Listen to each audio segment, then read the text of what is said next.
Before we start, I'd like to thank every Patreon and everyone that uses Super Chats and Super Thanks. Thank you for supporting indie horror. On this episode, a woman is being haunted in her new home. A couple kids come upon a banshee, a scary encounter in a bathroom, and a haunted waterhouse.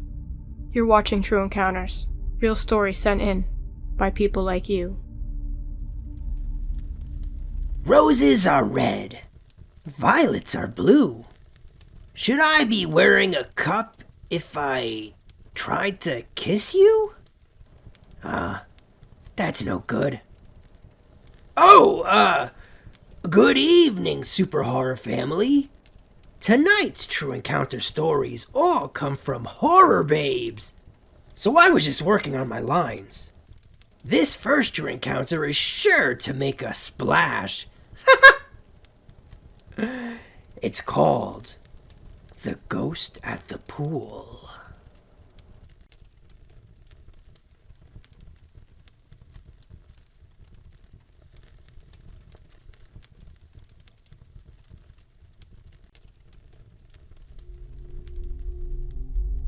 I rented a house at a price too good to be true.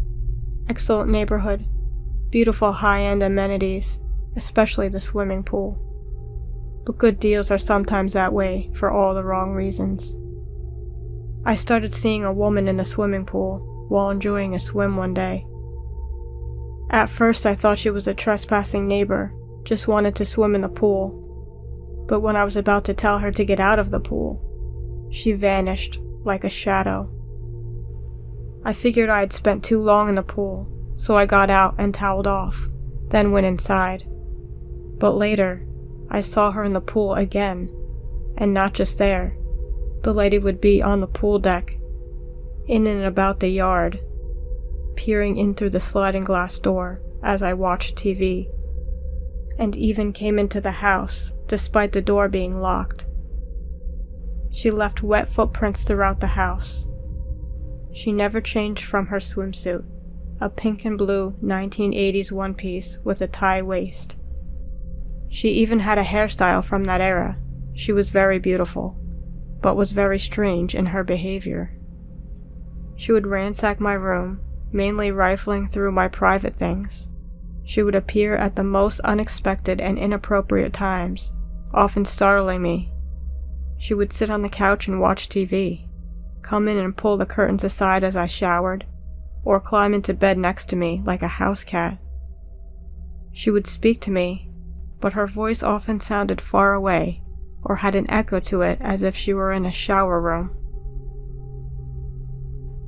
My boyfriend at the time encountered her, and got scared off. He refused to set foot on the property again. I was fed up, so I asked around, and one of the neighbors told me that the house was haunted by the wife of the original owner. She was a trophy wife and had drowned in the pool after taking muscle relaxants, supposedly. Her husband was divorcing her for cheating on him. He had hired a PI to gather proof. She had signed a prenup so she would leave with what she came. She also was rumored to have legal troubles from hanging out with a bad crowd in her past, and didn't want to go to prison. The husband was spared the divorce, but sold the house to someone who, like me and the tenants, and the owners before me, had started encountering her. My landlord admitted this to me, but said that by law, where we were, he didn't have to disclose any of that unless I was buying the house, not renting. I moved out, and a few other tenants after me encountered the ghost lady and fled. My former landlord sold the house eventually, and the new owner, who claimed that he didn't believe in ghosts, changed his mind after meeting his new housemate and fled with his family soon afterwards.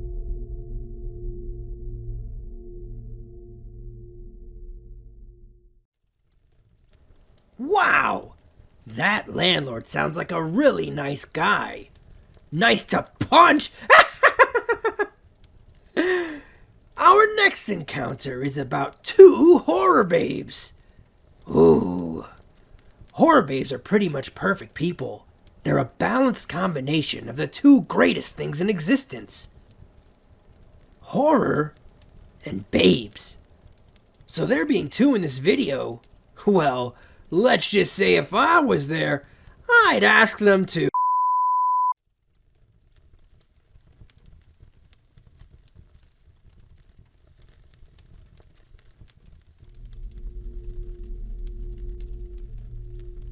Around March last year, I was staying at a friend's house because I was visiting them in university. They live in a house with 5 other people, all with different other course studies. Anyway, I slept on one end of the room and them on the other. We watched some Netflix and just chilled until we got ready to go to sleep. My friend had passed out already, so I went to the bathroom to do the usual stuff before bed, and got hit with a huge wave of grief. As if I was grieving over the death of someone, even though I've never experienced a loved one close to me die. I started bawling, and had to sit down and collect my breath. That's when I noticed the shower had steamed up, yet no one was in here showering. There was no way it could steam up the mirror too. The door was shut and locked, and I could have sworn above the door there was a window. Too high for anyone to look inside. You'd have to have stilts. I see 2 eyes looking at me. This was when I started to freak out and immediately opened the door. Nothing was there, except I heard someone walking down the stairs. I woke up my friend and we both freaked out together, yet I heard nothing after that.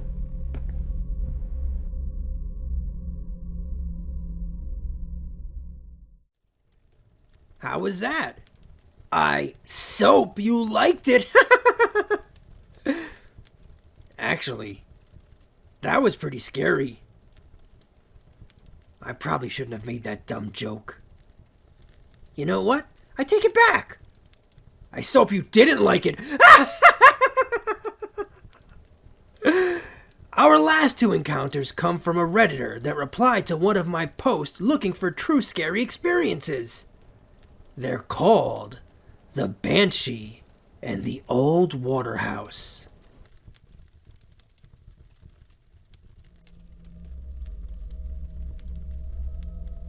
My gran was from Ireland. She told me and my cousins scary bedtime stories about the Banshee. She once told us that when she was 13, she was running an errand for her mom with her sister Mary. They had to go through a wooded area to get to the next small town, which was their destination. There was a small stream where the kids used to fish and play. They were approaching the stream, and from a little distance, Mary said to Gran, "What's that, Annie?" They both stopped and looked. Beside the stream, with her back to them, was a figure of a woman with long dark hair. She wore a light-colored dress, and her feet were bare.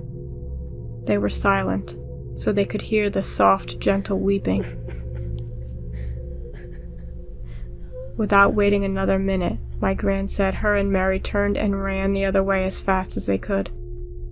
When they got home, they told their dada about the adventure. Their mom wasn't too happy that they'd returned without completing the errand. Their dada said it was probably the Banshee. Their mom just rolled her eyes and mumbled something under her breath. The next day, a younger child that the family knew was found face down in the stream, in the same place as they saw the woman. It is said that the Banshee shows up just before a tragedy or death.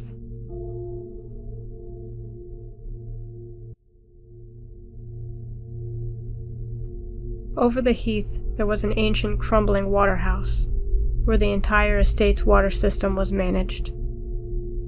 Believe me, we thought it was a miracle how anything that old and manky could keep and pump out any water. But it did.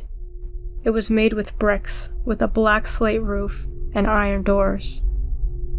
Although at the same time of this incident, it was just a shadow of its former self, and didn't have any doors. The windows were all smashed in by generations of kids throwing rocks and stones at them.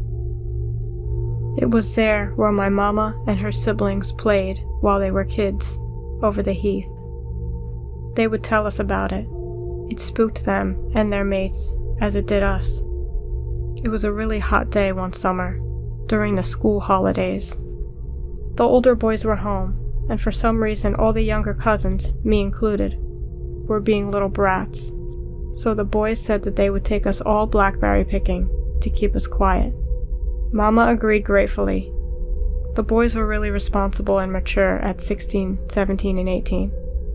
They babysat for us younger kids all the time, so we all knew the rules of staying close to the boys and doing what they had told us. So a half hour later, everyone had their fruit buckets and we were off. There were 5 of us younger kids. We were all really excited, as blackberry picking was a great family favorite activity, and our Grand's blackberry pies were the best.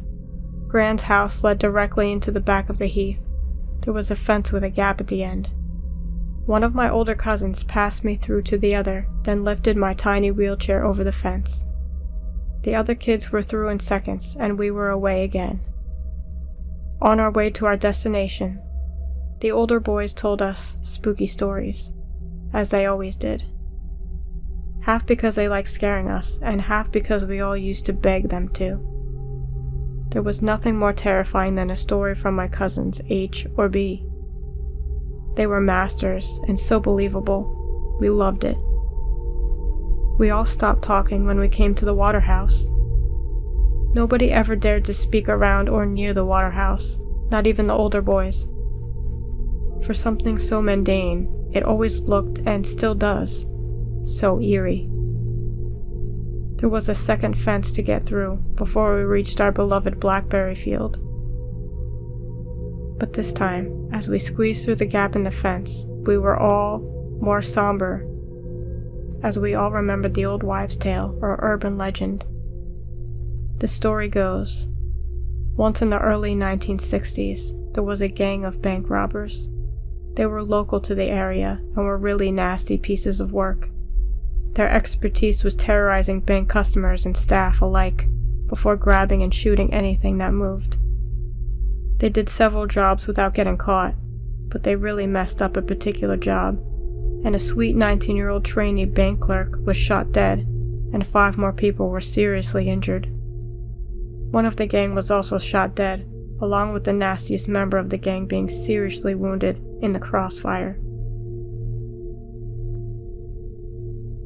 It is said that the remaining gang members escaped with just a few hundred and made their way over to the heath and hid out in the old water house. It was newish at the time and a perfect hideaway for the murderers. There was a lot of contention and stress between the remaining gang. Although it was never proven how, the bodies of all 3 of the remaining gang members were discovered rotting away in the water house 6 months later. A few years after, the weird stuff and creepy noises started occurring near and around the water house.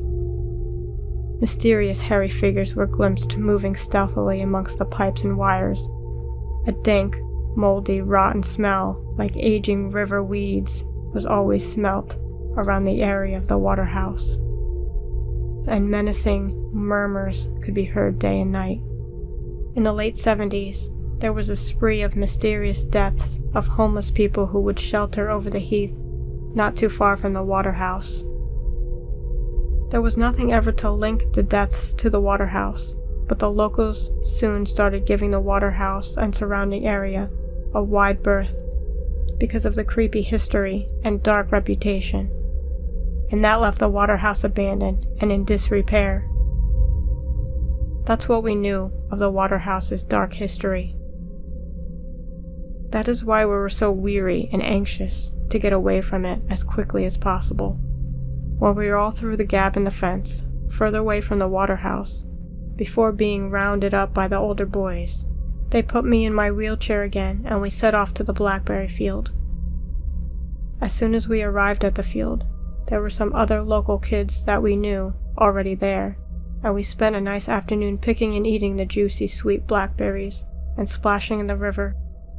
And soon the sun was getting low, and it was time to go home. Our journey home was much like the one there. We were still bantering, laughing, and the other boys were still winding us up slightly. But as it was getting later, we were feeling wearier and slightly subdued. When we reached the fence before the water house, the air felt slightly too close, like before a thunderstorm. The youngest of the older boys got me out of my wheelchair so that B could lift it over the fence. The other kids were already on the other side of the fence, with H and B. A suddenly said to his brother in a low, guarded voice, "Something moved back there." B just looked at him sideways. Out of the boys, A was the most likely to pull a stunt or wind anyone up for a laugh. But A was straight-faced. A said, "I'm going to have a look," passing me through to B and squeezing past us all. "Wait up, A. I've got to..."